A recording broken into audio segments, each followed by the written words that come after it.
ពេលខ្លះអ្នកគ្នាការធ្វើឲ្យយើងមិនស្រួលដូចការគិតទេហើយដូចក្នុងវីដេអូនេះចឹងយើងណាត់គ្នាពីងាយថាទៅប្រហែលជា10នាក់ទេប៉ុន្តែពេលព្រឹកឡើងម៉ោង3យើងត្រូវទៅចូលរួមមុនសពតាបូរ៉ាវាមិនមែន10នាក់អ្នកគ្នាបុកទាំងក្មេងបុកទាំង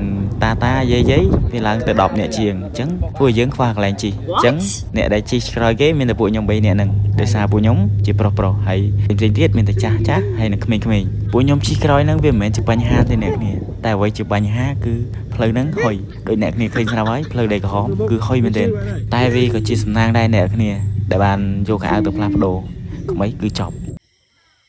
អ្នកគ្នាឥឡូវម៉ោង3កន្លះយើងកំពុងតែត្រៀមឡានដើម្បីទៅចូលរួមបុណ្យសពតាបូរ៉ា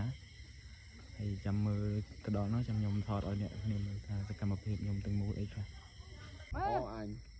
មកគេធ្វើនេះរីកខាហាននេះមកណាមកត្រូវអីជាមួយហើយឡូអាយអូនដាក់មង្គលមកកណ្ដាលមកអូនេះតាពូទៅមកនេះហើយអត់ចេញទៅហើយរយណែតូរ៉ាអត់ហើយបាយអូហើយឃើញហើយ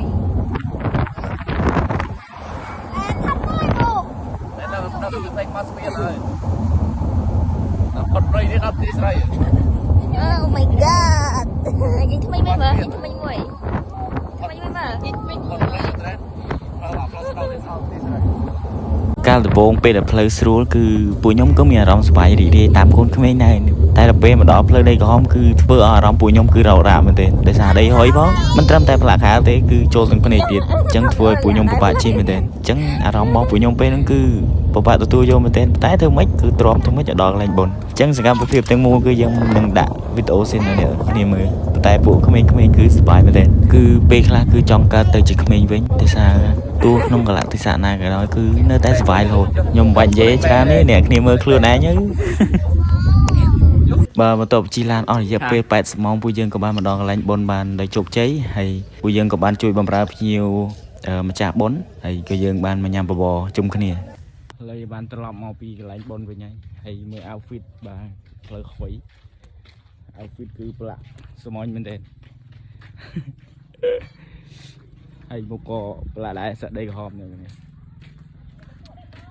ហើយមាន3នាក់ដែល outfit ខប់ free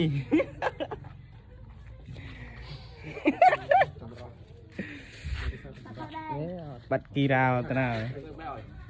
ទៅថតគីរ៉ាមួយទៀតបងអែមបាយបាយអ្នកគ្នា